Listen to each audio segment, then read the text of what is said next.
우리 하나님의 말씀에 대한 내용들 우리가 살피고 있죠. 오늘은 하나님의 말씀에 대한 두 번째 주제가 되겠습니다. 자, 그래서 지난 시간에는 우리가 이제 지난 시간까지 무엇을 배웠냐면요. 하나님의 말씀의 형태.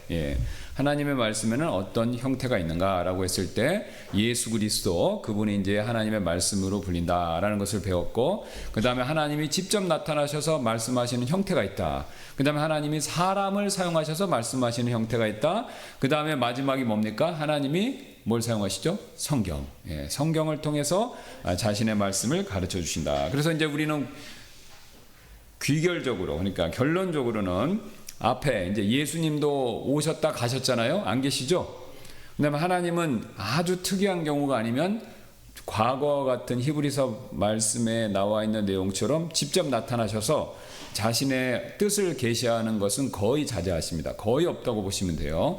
그다음에 하나님의 말씀을 직접 받아서 전하는 사람도 없어요. 그 사람들은 이제 사도가 마지막이었는데, 사도 이후에는요, 그러니까 하나님한테 직접, 그러니까 이게 사도나 예언자의 특징이 있어요. 저하고, 그러니까 성경 교사하고, 그 다음에 설교자하고, 그 다음에 예언자나 사도하고는 차이가 있습니다. 그러니까 공통점은 하나님의 말씀을 전한다는 공통점은 있는데, 차이점 뭐냐면 자기들이 들은 하나님 말씀을 하나님께 직접 들었냐, 아니면 성경을 통해 들었냐, 요거 차이예요. 자, 다시 한번요. 그러니까 지금 현대에 있는 설교자, 성경 교사, 그죠? 아니면 여러분들도 포함해서입니다. 그분들이 하나님 말씀을 전하고, 그 다음에 예언자, 그 다음에 사도들도 전하죠. 예언자는 구약시대, 사도는 신약시대. 그래서 하나님의 말씀을 전달하는 일은 똑같은 일이에요. 근데 각각의 두 개의 그룹이 하나님의 말씀을 어떻게 들었냐, 듣는 방법에 있어서 차이가 있습니다. 이 앞에 그룹, 예언자, 사도들은 직접 들은 거예요. 그러니까 구약의 예언자는 하나님이 꿈에서 나타나시든지 직접 나타나시든 직접 말씀해 주신 거고, 신약의 사도는 하나님이신 예수님께 직접 들은 거고, 그렇죠? 자, 그러면 저희는 뭡니까? 지금도 막 자기가 꿈에서 뭘 봤다, 들었다 이런 얘기하는데, 그거 사실 성경에 미쳐봤을 때 99.9%는 가짜일 가능성이 없습니다.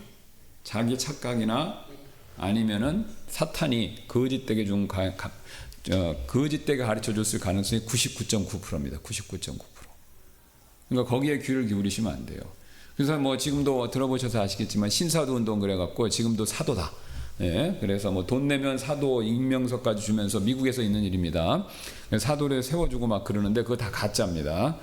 사도는 마지막 사도가 예수님 시대에 있어서 죽고 나서 거의 다 순교당했죠. 요한이 마지막 사도인데, 요한을 마지막으로는 사도가 없습니다. 사도가 나중에 이제 시간이 있으면 또 알려드리겠지만, 사도는 특징이 몇 가지가 있죠. 첫째, 예수님을 직접 눈으로 목격해야 돼요. 그리고 예수님한테 직접적으로 가르침을 받아야 돼요. 그리고 예수님이 말씀하신 것 같은 능력이 나타나야 됩니다.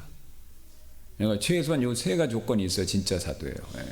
그런데 그런 거에 합하는 사람은 아무도 없습니다. 그러면 지금 시대는 뭐냐? 사도까지 마지막, 요한까지 마지막. 지금은 뭐냐면 직접 듣는 게 아니라 뭘 통해서요? 말씀을 통해서. 그러니까 말씀을 통해서 전달해 주는 역할을 하는 게 설교자, 목회자, 성경교사, 이렇게 되는 겁니다. 그러니까 여러분이 그거를 잘 기억하시면, 이 부분 제가 말씀드린 이 내용을 잘 기억하시면 안 속으실 수가 있어요. 그러니까 말씀을 전해준다 그러니까 전해준다는 것만 관심 가지시고, 그래서 잘못하면 혹하시는데, 출처가 어디냐? 당신 출처가 어디냐? 이걸 잘 물어보셔야 돼요. 그래서 뭐 직통 계시를 받아서 꿈에서 봤다, 아니면 환상을 봤다. 여러분 보세요. 조셉 스미스, 몰몬교.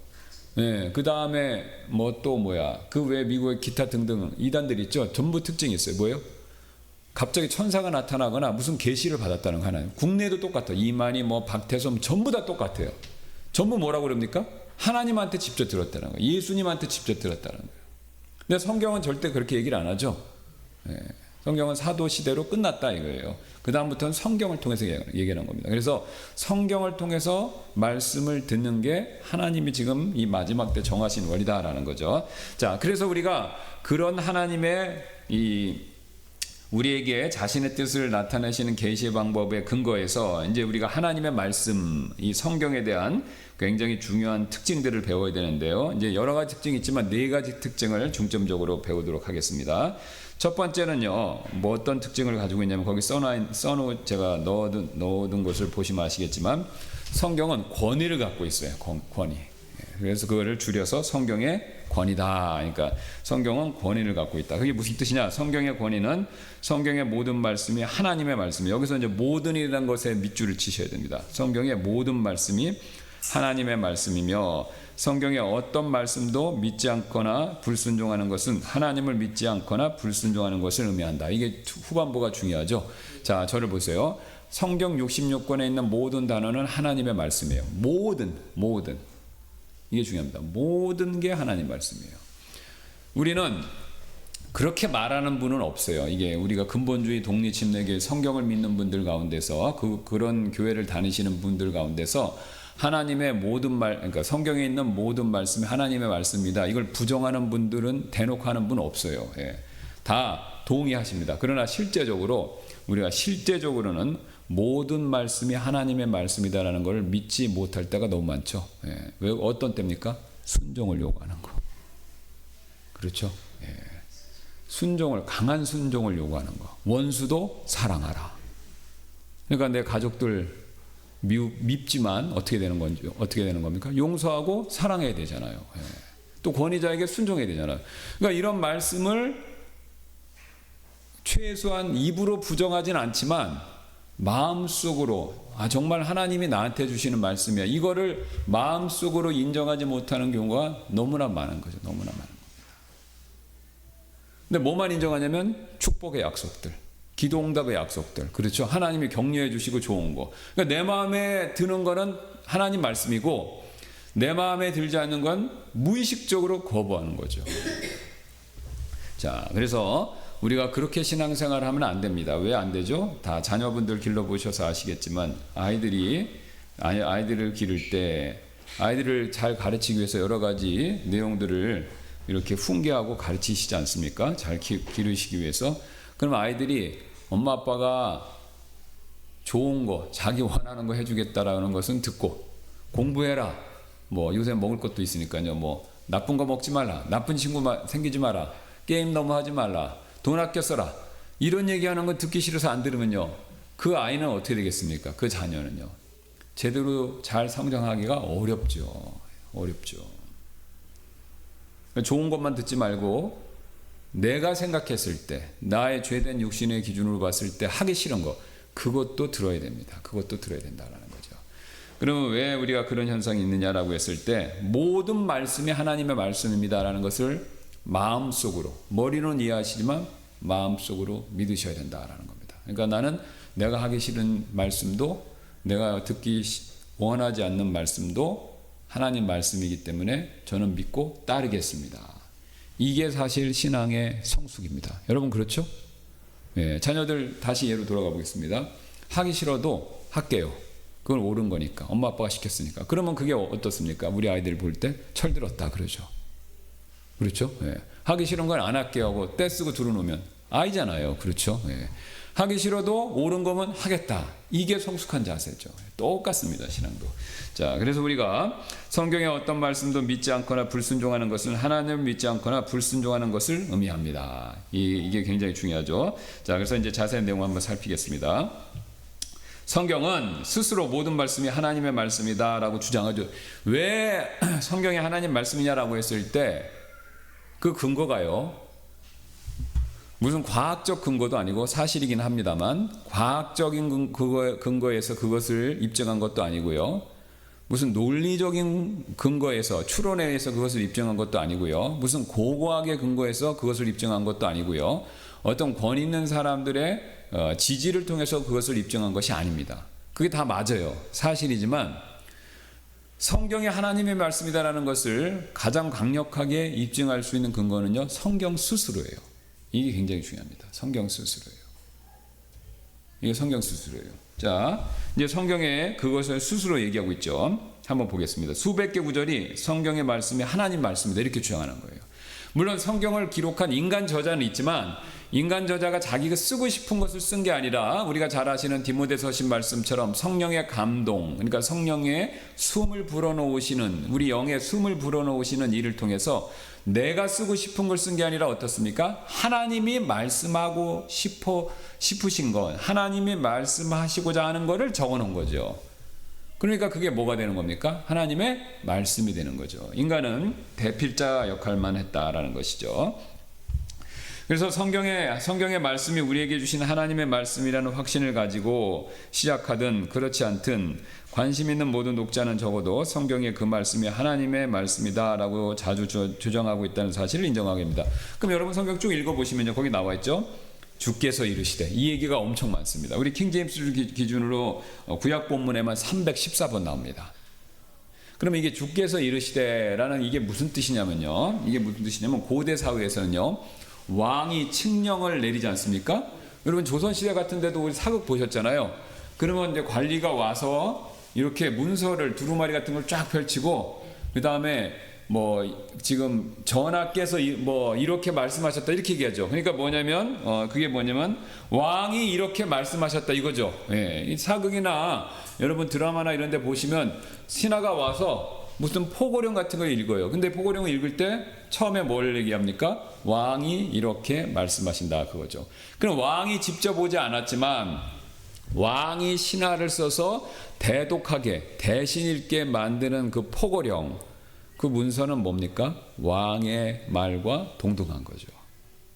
그럼 거기서 누가 손들고 반대하면 어떻게 되겠습니까? 사형이죠. 감옥이거나. 예. 그겁니다 바로. 그러니까 주께서 이르시되라고 얘기했던 것은요, 단순히 그냥 하나님이 말을 했다라는 문학적 표현이 아니라 그 당시 문화를 근거로 했었을 때는, 시대 배경을 근거했을 때는요, 왕이신 하나님이 이렇게 선언하시는 것입니다. 이렇게 얘기하는 뜻입니다. 그리고 누구를 시켰어요? 대언자들을 통해서, 예언자들을 통해서. 그래서 하나님께서 그런 내용을 가르쳐 주시기 위해서 주께서 이르시되라는 것을 직접 넣어 두신 것이죠. 자, 그래서 왕이 이렇게 말했을 때 이의를 제기할 수 있는 사람은 없듯이, 마찬가지로 하나님이 보내신 예언자들이 주께서 이렇게 이르시되라고 말하는 내용에 이의와 반론을 제기하는 것은 하나님의 명령에 말씀에 불순종하는 겁니다. 불순종하는 거죠. 자, 만약에 그런데 예언자가 그렇게 얘기했는데, 그게 제가 한번 여쭤볼게요. 그런데 예언자가 주께서 이르시되 했는데, 근데 그게 사람이 말한 건 뭐가 됩니까? 그거 거짓말이죠. 그럼 자 보세요. 신하가 이번에도 우리나라 아주 똑같은 건 아니지만 지금 그 여당 그 대선 후보 뽑는데 그 이상한 일이 벌어졌잖아요. 그죠? 야밤에 막 바꿔치기 하고, 그죠? 예. 속된 말로 하면 생쇼를 한 거 아닙니까? 예. 자, 그게 막 자기 마음대로 뒤집어지고 그러면 안 되는 거잖아요. 그렇죠? 예. 그러면 왕이 선포한 거에다가 문서에다가 그거를 대독하는 신하가 딴 얘기를 막 써요. 그래놓고 딱 이랬다 그러면 어떻게 되는 겁니까? 그건 가짜죠. 그건 가짜입니다. 자, 그러면 조선시대에서 신하가 그걸 자기 마음대로 바꿔갖고 자기 유리하거나 아니면 자기 사람 봐주기 가짜로 써서 발표했어요. 그럼 이 사람 어떻게 될까요? 사형이죠. 똑같습니다. 예언자라고 하는 사람이 주께서 이르시다 얘기해놓고 하나님 말씀 안 하셨는데 다른 얘기를 하면요, 그 사람 사형이에요. 그래서 거짓 예언자는 항상 뭡니까? 돌로 쳐서 죽이라는 겁니다. 우리는 뭐 거짓말 좀 할 수 있는데 그거 왜 돌로 쳐서 죽이라고 그러지? 하나님이 좀 잔인하신가 아니에요? 이렇게 생각할 수 있는데 사극을 생각하시면 아주 쉬워요. 왕의 말을 자기가 바꿔서 한다? 사형이죠. 사형. 예. 마찬가지로 완왕의 왕이신 하나님의 말씀을 자기가 하고 싶은 말로 그거를 가짜로 바꿔서 자기 이익을 위해서 한다? 그건 사형입니다. 예. 그리고 거짓 예언자는 항상 뭘 위해서 합니까? 자기를 위해서, 자기의 유익을 위해서, 진리가 아니라 거짓을 위해서. 자, 그래서 성경에서는 이렇게 하나님의 말씀을 전하는 것에 대해서 굉장히 심각한 신중함을 요구하고 있는 거죠. 자, 그런데 이제 예언자의 말을 믿지 않거나 불순종하는 거 역시 어떻게 되는 겁니까? 하나님 자신을 믿지 않거나 불순종하는 거죠. 그렇죠? 자, 그러면 여기 굉장히 중요합니다. 저를 보세요. 예언자는 하나님께 어쨌든 들었어요. 소스가 하나님 직접 자신이에요. 하나님께 듣고 어떻게 된 겁니까? 그것을 전해서 백성들한테 얘기했죠. 그럼 백성이 이걸 안 들어. 이 사람이 진짜 예언자가 맞는데 모세나 대표적으로 모세나 물론 다른 예언자들처럼 뭐 다니엘이나 뭐 예언자들이 엄청 많지 않습니까? 이 사람은 진짜 예언자라 하나님한테 이렇게 딱 정했어요. 근데 이 사람들이 말을 안 들면 이 예언자의 말을 안 듣는 게 아니라 누구 말을 안 듣는 겁니까? 하나님 말씀을 안 듣는 거죠. 그러면 이게 신약에도 똑같습니다. 자, 말을 전달한다는 것은 설교자나 예언자랑 똑같다라고 그랬죠. 그러면 설교자가 성경교사가 성경에 있는 정확한 내용을 전했는데 말을 안 들어요. 그럼 어떻게 되는 겁니까? 하나님 말씀이 불순종하는 거예요. 하나님 말씀. 그러니까 목사님이 뭐라고 그랬다라고, 그러니까 제가 사석에서 얘기하는 건 거의 다 제 개인 얘기예요. 그렇죠? 뭐 오늘 뭐 했다 이건 자기. 근데 제가 성경을 가지고 하는 얘기는 제 개인 얘기가 아니라 하나님 말씀이죠. 하나님 말씀. 그러니까 제가 단 조건이 있습니다. 제가 성경 말씀을 정확하고 바르게 전달한다면, 그렇죠? 그렇죠? 네. 그러니까 성경 말씀을 정확하고 바르게, 그러니까 성경이 정말 이렇게 말하는데 그걸 가감 없이 그대로 전한다면 그건 하나님 말씀인 거예요. 그리고 하나님 말씀이니까 어떻게 됩니까? 그것을 들으신 분들은요, 순종하셔야죠. 순종하셔야 돼요. 예. 제가 하는 얘기는 순종 안 하실 수도 있어요. 그렇죠? 사람 얘기니까. 그러나 제가 전하는 하나님의 말씀, 정확하게는 성경에 나와 있는 하나님의 말씀은 무조건 순종하셔야 되는 겁니다. 불순종하면 하나님께 불순종하는 거예요. 예. 자, 물론 뭐 이제 구약의 거짓 예언자처럼 성경 말씀을 왜곡해서 전하는 거를 막 왜곡해서 전하는데 그거를 막 순종하라. 그 이단들이 하는 거잖아요. 예, 그런 거는 순종하실 필요가 없지만 성경 말씀을 정확히 전하는 것은요 100% 순종하셔야 됩니다. 자, 그러면 이제 신약 성경은 어떻게 말하느냐? 신약 성경에서도 이렇게 얘기하죠. 구약의 모든 기록이 하나님의 말씀이다. 이렇게 선포하고 있죠. 디모데후서 3장 16, 17절. 뭐 이거 너무나도 잘 아시는 말씀인데, 모든 성경 기록은 하나님의 영감에 의해 주어진 것으로 교리와 책망과 바르잡음과 의로 교육하기에 유익하니 이것은 하나님의 사람이 완전하게 되어 모든 선한 일들에 철저히 갖추어지게 하려 함이라. 그래서 모든 성경 기록은 하나님의 영감이죠. 영감 아시죠? 이게 숨 불어넣으신 거. 그러니까 하나님은 영이신데 그 영이신 하나님께서 사람의 마음 안에 있는 영에, 구원받은 사람은 영이 살아나지 않습니까? 그 영에 숨을 불어넣으신 거예요. 근데 이게 뭐랑 똑같은 원리냐면요, 저를 보세요. 사람을 하나님이 창조하실 때 흙으로 이렇게 똑같이 만드셨죠. 지금도 고대의 이 조각품 보면 놀랍습니다. 대리석이나 아니면 진흙을 갖고는 좀 만들기 어려운데 대리석 같은 거 가지고 이 발견된 신상, 석상들 보면요, 피부에 혈관까지 만들어내잖아요. 그죠? 그죠? 네. 미켈란젤로도 거의 비슷하게 그걸 복원했잖아요. 그리고 다비드상 보시면 손 이렇게 보면 여기에 혈관 튀어나온 것까지 그렇게 깎아갖고 만든 거예요. 그러니까 보세요. 사람도 돌을 가지고 재능이 있으면 그 돌을 거의 사람 비슷하게 만들어내요. 그렇죠? 네. 사람 비슷하게 만들어요. 심지어는 지금도 무슨 이건 좀 지저분한 얘기인데 그 무슨 돌 인형이라고 그 사람같이 생긴 거 만들지 않습니까? 사람같이 생긴 인형들 뭐 영화 소품으로 찍고 그것도 사람이랑 똑같이 만들어요. 거의. 그렇죠. 그럼 인간도 기술을 이용해서 사람하고 똑같이 만듭니다. 그러니까 하나님은 인간보다 단계가 위시니까 흙을 가지고 빚어갖고 하나님이 사람의 형체를 지금같이 똑같이 만드신 거예요. 그게 무슨 모습이에요? 이게 사람이 딱 죽고 난 뒤의 모습이 그 모습입니다. 여러분, 죽은 사람하고 산 사람 차이점 뭐예요? 딱 숨이 넘어갔을 때, 숨이 넘어가기 전에 그 차이는 뭐냐면요, 생명이 있냐 없냐 그 차이입니다. 돌아가신 분이 시간이 지나면 부패하기 때문에 옛 모습은 아니지만 돌아가시는 바로 그 시점 직후에 보면요 똑같아요. 뭐만 없으니까? 생명만 없어요. 생명만. 그러니까 하나님이 그 상태로 만들어 놓으시고 뭘 집어넣으셨어요? 생명의 호흡을 콧구멍에다 싹 불어넣으신 거죠. 그 불어넣으시는 역할을 누가 하셨냐? 성령님이 하신 거예요. 똑같습니다. 우리가 구원받은 사람이 성경 말씀을 기록하기 위해서 부름받았을 때 하나님께서 몸에다 불어넣으신 게 아니라 그 사람의 영에다가 이 성령의 호흡을 싹 불어넣으시는 거예요. 그럼 그걸 싹 불어넣으시면 어떻게 되냐? 감동을 받는 겁니다. 감동. 이게 바로 뭐냐? 우리가 보통 얘기하는 은혜 받는 거예요. 그러니까 은혜 받는 건 뭐냐? 자 보세요. 처음에 이 사람이 쓸 때 구원받아갖고 영이 살아났죠. 근데 성령님이 싹 숨을 불어넣으시면 그걸 기록하는 바울이나 사도들이 그 영이 감동을 받아요. 은혜를 받는 겁니다. 그 은혜 받아서 이걸 싹 썼죠. 그 다음에 이 은혜 받아 쓴 성경 말씀을 가지고 또 누군가가 다른 분한테 이걸 전해요. 그럼 이걸 전하면 전하는 사람도 하나님의 성령께서 숨을 불어넣으신 건 아니지만 감동을 주시는 거예요. 감동을 주시는 거예요. 그래서 감동을 주셔갖고 은혜 받은 거죠. 그래서 감동을 받은 상태에 전하는 겁니다.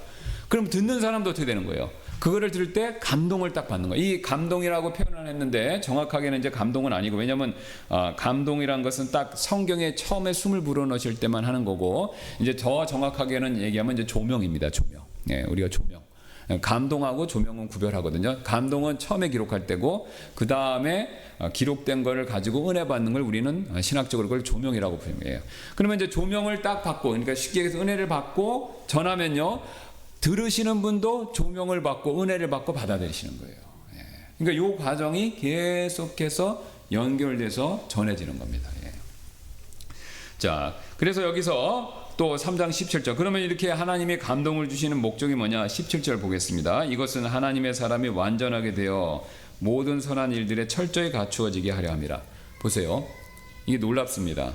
이게 성경 말씀을 이렇게 우리에게 가르쳐 주시고 우리가 배우는 목적은요, 성경 지식을 크게 하려고? 아니죠. 그런 얘기 없죠. 그렇죠? 봉사 잘하라고? 그거 없죠. 신비한 능력, 은사 행하라고? 그거 없죠. 뭐라고 얘기합니까? 17절? 사람이 완전하게 되어, 완전하는 것은 하나님같이 된다는 게 아니라 모든 면에서 균형 잡혀서 흠이 없어지는 걸 얘기합니다. 그래서 완전하게 되어 모든 선한 일들에 철저히 갖추어지게 하려 함이라. 그러니까 선한 일을 잘하게 하려면 뭘 배워야 된다? 하나님 말씀을 배워야 된다. 그러면 저 거꾸로 말씀드릴게요. 나는 하나님 말씀을 무지하게 많이 아는데 행실은 그리스도인으로서 흠이 많다. 그럼 뭔가 잘못 배운 거예요. 뭔가 잘못 배운 겁니다. 여기 성경은 분명히 성경 말씀을 무지하게 많이 배우면 무지하게 선한 일에서 잘 갖춰져야 되는 거예요. 그렇죠? 그러니까 무지하게 선한 일이 잘 갖춰지는 건 뭡니까? 예수님을 무지하게 많이 닮아야 된다는 거예요. 그런데 난 성경 말씀 무지하게 많이 배웠는데 예수님하고는 거리가 멀다. 나는 그렇게 생각하는데 주변 사람이 아무도 인정 안 해준다. 오히려 저 사람 보면 나는 예수 안 믿겠다. 이렇게 얘기한다. 그러면 뭐가 문제가 있는 겁니다. 문제가 있는 거예요. 왜요? 누누이 말씀드리지만 저를 보세요. 지식을 어디에만 쌓아놓으신 거예요? 머리에만. 이 지식을 어디로요? 마음으로 쌓아야 되는데 머리로 쌓으면요, 이게 바리새인 되는 겁니다. 마음으로 쌓아야 돼요. 마음으로. 그러니까 바리새인들은 머리는 엄청 많았지만 마음으로 쌓지 않았기 때문에 어떻게 했습니까? 겉과 속이 달랐죠. 그리고 겉과 속이 다르니까 예수님이 위선이라고 그래서 조심해야 된다 그러고, 그 다음에 예수님이 그거를 막 지적하니까 기분 나빠서 결국은 예수님 죽인 거잖아요. 그렇죠? 그러니까 우리는 조심하셔야 됩니다. 머리로 쌓는 게 중요한 게 아니라 마음으로 받아들여야 된다. 그러니까 머리로 아무리 많이 쌓아도 한 구절이라도 마음으로 받는 게 있으면 그 사람의 믿음이 더 큰 거예요. 그 근거가 있죠? 아브라함 성경 66권 없었어요. 그냥 그저 하나님이 꿈속에서 나타나셔서 몇 번 말씀해 주신 게 전부였습니다. 근데 그 사람은요, 그 말씀을 마음으로 받아들이고 딱 두 가지는 확실하게 믿었죠. 하나님은 약속을 지키신다. 하나님은 전능하시다. 이 두 가지를 가지고 마지막에 자기 인생의 막판에 자기의 유일한 아들, 독생자인 이삭을 바칠 수 있었던 겁니다. 그러니까 하나님이 뭐라고 인정해 주세요? 믿음의 조상. 그리고 그 앞에서 이미 말씀하셨지만 나의 친구. 말씀을 많이 알아서 아브라함의 믿음의 조상이 되거나 나의 친구라고 인정받은 게 아닙니다.